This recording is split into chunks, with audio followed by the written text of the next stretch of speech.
একসময় মুর্শিদাবাদ জেলার সভাপতি, মহিলা হয়েও এই মুর্শিদাবাদের দক্ষ সংগঠন তিনি বাড়িয়েছেন তৃণমূলের শাওনি সিংহ রায়। এবছর মুর্শিদাবাদ বিধানসভা কেন্দ্রে তিনি তৃণমূলের প্রার্থী। বর্তমান ডিজিটালে দিদি আপনাকে স্বাগত। এই মুর্শিদাবাদ জেলাকে অনেকে আখ্যায়িত করে যে পরিযায়ী শ্রমিকদের জেলা। আপনার বিধানসভার বহু ছেলে মেয়ে যারা বাইরে কাজ করতে যায় ভিন রাজ্যে, সেখানে গিয়ে আক্রান্ত হচ্ছে, বাংলা কথা বলার উপর আক্রমণ। কোথাও এই ভোটে কি এই বাঙালি এবং বাঙালিদের উপর আক্রমণ, বিশেষ করে বিজেপি শাসিত রাজ্যগুলিতে আক্রমণ হচ্ছে বলে মমতা বন্দ্যোপাধ্যায় কয়েকদিন আগে জনসভা থেকে বলেছেন। তো এই ভোটে কি পরিযায়ী শ্রমিক কিছু কাজ করবে? দেখুন, আমাদের ঘরের ছেলে মেয়েরা রুজি রোজগারের ক্ষেত্রে তারা অনেকেই আমাদের রাজ্যের বাইরে রয়েছে। প্রতি মুহূর্তে আপনারা দেখতে পাচ্ছেন বিভিন্ন জায়গায়, এবং কিছু কিছু ঘটনা আমাদের মুর্শিদাবাদেও ঘটেছে। আপনারা জানেন যে আমাদের পরিযায়ী শ্রমিক যারা আছে বাইরে গেছে কেবলমাত্র নিজেদের মাতৃভাষা, যে ভাষা জন্মাবার পর তার মায়ের কোলে শিখেছে, সেই ভাষায় কথা বলার জন্য তাকে বাংলাদেশি আখ্যায়িত করা হয়েছে, তার উপর অত্যাচার করা হয়েছে, তাকে মারা হয়েছে। এই ঘটনা প্রত্যেকটা বিধানসভায় বিক্ষিপ্তভাবে ছড়িয়ে রয়েছে। এটা আমাদের আতঙ্ক, কারণ এই পরিযায়ী শ্রমিকরা যারা হয়তো একদম নিম্ন মধ্যবিত্ত পরিবারের সন্তান, তারা বাইরে যাচ্ছে যখন, তাদের বাবা মার যে হাহাকার দেখা যাচ্ছে, এটা অনেক। বিজেপি চাইছে বাংলাকে শেষ করতে, বাংলার কণ্ঠরোধ করতে, বাঙালি জাতিকে শেষ করতে। তাই সমস্ত মানুষের আপনাদের চ্যানেলের মাধ্যমে আমি সমস্ত মানুষকে বলবো, শুধু এই লড়াই কিন্তু কোনো রাজনৈতিক লড়াই না, এর লড়াই বাংলা বাঁচাবার লড়াই, যার নেত্রী মমতা ব্যানার্জি, যার সেনাপতি অভিষেক বন্দ্যোপাধ্যায়। সুতরাং এই লড়াই আমার সমস্ত ভাই বোন যারা যেখানে আছে, আপনারা থাকুন, একসঙ্গে আমাদেরকে লড়াই করতে হবে এবং বাংলাকে আমাদেরকে এগিয়ে নিয়ে যেতে হবে। এসআইআর বিধানসভাতে প্রত্যেকটা বিধানসভায় বহু মানুষের নাম বাদ গিয়েছে। আপনার বিধানসভার এখন পরিস্থিতি কি, ভোটে কতটা প্রভাব পড়তে পারে? দেখুন, আমার প্রথম যে লিস্টটা বেরিয়েছিল তাতে অ্যাডজুডিকেশনে আমার বিধানসভার নাম বাদ গিয়েছিল 21,150, রিলেটেডের তালিকা ছিল 4,830 এরকম। তারপরে আবার একটা প্রপোজাল বেরোলো, এখনো সব পুরোটা বেরোয়নি, কিছু বেরিয়েছে, তাতে প্রায় 9,000 সামথিং ডিলিটেড হয়ে গেছে অলরেডি। কিন্তু মানুষ তারা বেঁচে রয়েছে, তারা সমস্ত পেপার সাবমিট করেছে, তাদের সবকিছু থাকার পর কেবলমাত্র বিজেপিকে জিততে হবে। এই জায়গায় দাঁড়িয়ে আজকে ভোটার লিস্ট থেকে মানুষের ন্যায্য ভোটারের নাম বাদ করছে। এই যে একটা হাহাকার, মানুষের অন্তরের ভীতি, মানুষের অন্তরের কান্না, মানুষের হাহাকার, এই হাহাকার থেকে বিজেপি কখনো জিততে পারে না। আমরা সর্বত্রভাবে পাশে আছি, মানুষের বিশ্বাস দিদি আবার চতুর্থবারের জন্য মুখ্যমন্ত্রী হবে এবং বাংলার মানুষ শান্তিতে বসবাস করবে। এসআইআর কি শুধুমাত্র দেখে দেখে মানে বলছেন বারবার বিজেপি জেতার পরিকল্পনা, মানে তৃণমূল ভোটারদের টার্গেট করেই কি বাদ দেওয়া হচ্ছে? আপনারা সবাই জানেন 19শে জানুয়ারির ঘটনা। 19শে জানুয়ারি আমাদের লালবাগ এসডিওতে আমাদের বর্তমান বিধায়ক নিজে ফর্ম 7 37,500 জমা দিতে গেছিলেন। প্রত্যেকটা বুথ থেকে তিনি প্রতিটা মানুষের নাম, যে এরা ভারতবর্ষের নাগরিক নয়, এইভাবে প্রমাণ করে জমা দিতে গেছিলেন। আজকে যেটা আমাদের 21,000, সেদিনকে যদি আমরা না আটকাতে পারতাম তাহলে তার সঙ্গে আরো 37,000 যোগ করতাম।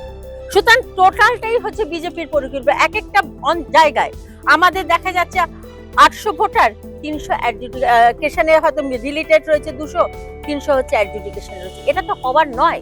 মানুষের হাতে প্রমাণ না থাকলে সেটা আলাদা কথা।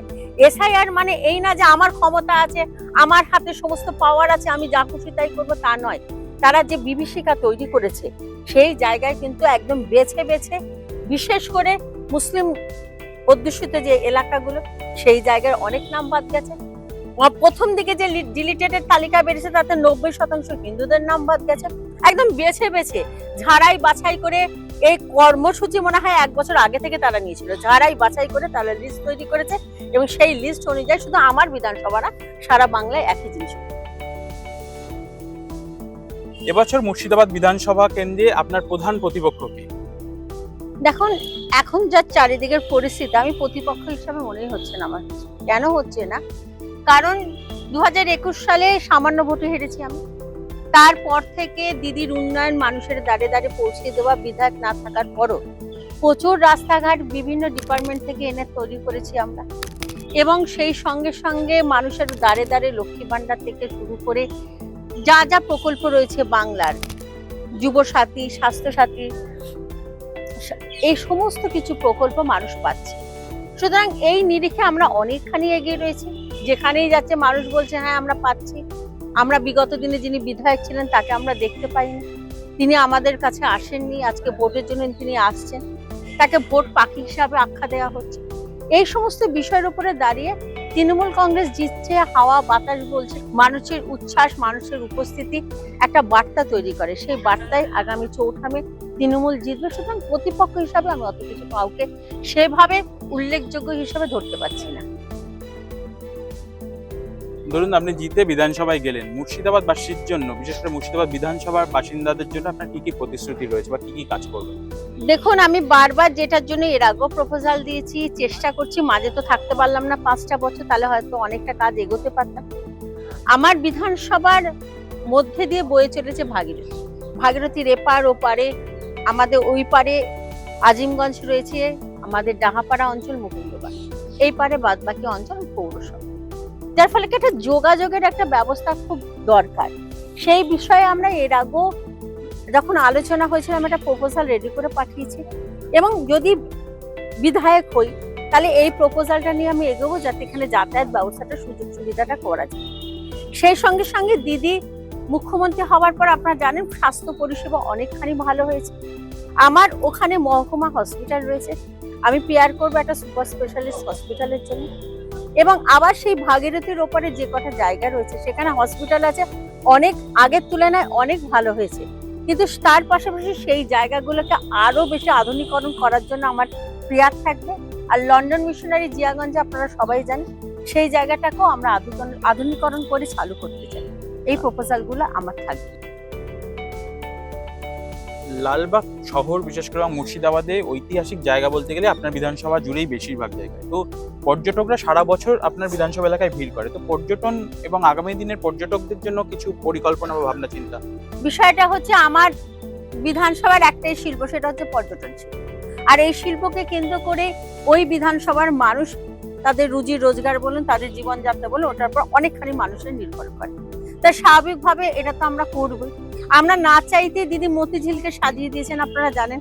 আজকে হাজারদুয়ারি যে মানুষ সকালবেলায় দেখতে যায়, সেই মানুষ বিকেলবেলা মতিঝিল দেখতে যায়। এবং সেই সঙ্গে সঙ্গে মানুষের থাকারও সরকারিভাবে ব্যবস্থা হয়েছে ওখানে। এবং তার পাশাপাশি আজকে ওখানে কাটরা মসজিদের ওয়েলকাম গেট হচ্ছে, মানে জায়গাটাকে আরো বেশি দিদি আমাদেরকে সাজাচ্ছে, কারণ সর্বোপরি ইউনিভার্সিটি আমরা পাচ্ছি। সুতরাং না চাইতে কল্পতরুর মধ্যে দিদি অনেক কিছু দিয়েছে। তার পাশাপাশি আমি তবুও চাইবো কিছু কিছু কাজ আছে, সেই কাজগুলো কমপ্লিট করার জন্য। তার জন্য গঙ্গার ওপারে যে পর্যটন কেন্দ্রগুলো রয়েছে সেগুলোকে আরো বেশি একটু তত্ত্বাবধান করা দরকার। সেই আমার প্রপোজালের তালিকা সেগুলো।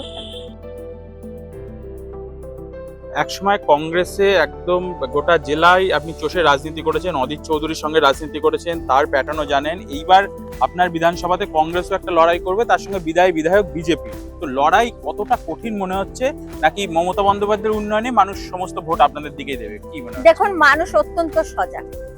একদিকে আমাদের উন্নয়ন রয়েছে, আরেকদিকে মানুষ দেখে ঘুম থেকে উঠে কাদেরকে পাশে পায়। সেটা কিন্তু রাত হোক, দিন হোক, ঝড় হোক, বৃষ্টি হোক, মানুষ কিন্তু তৃণমূল কংগ্রেসকেই পায়। এই যে SIR কে কেন্দ্র করে কেউ নেই, কোনো রাজনৈতিক দল নেই। বারবার অভিষেক বন্দ্যোপাধ্যায় তিনি আমাদেরকে নির্দেশ দিচ্ছেন, আমরা আমাদের মতন করে একদম বুথ লেভেল পর্যন্ত আমাদের BLA-2রা মানুষের পাশে এসে দাঁড়াচ্ছে। আমরা আন্দোলন করছি, মানুষের পাশে এসে দাঁড়াচ্ছি, ফর্ম ফিল আপ করছি। এখনো পর্যন্ত যাদের নাম বাদ গেছে তাদেরকে সহযোগিতা করার জন্য বিভিন্ন জায়গায় আমরা হেল্প ডেস্ক পর্যন্ত করছি। সুতরাং উন্নয়ন তো আমাদের আছে, পাশে সারা বছর মানুষের পাশে থাকা, এটা আমাদের জেতার ক্ষেত্রে অনেকখানি এগিয়ে নিয়ে গেছে। ফলাফল কি হবে তা আগামী দিনে বলবে, তবে লড়াইয়ের জন্য দৃঢ় সংকল্প এবং তিনি প্রত্যেকটি জায়গায় যেভাবে প্রচার করছেন তাতে তিনি আশাবাদী। এবার মুর্শিদাবাদ বিধানসভায় শেষ হাসি তিনিই হাসবেন। মুর্শিদাবাদ থেকে বর্তমান ডিজিটালের জন্য অভিষেক পাল।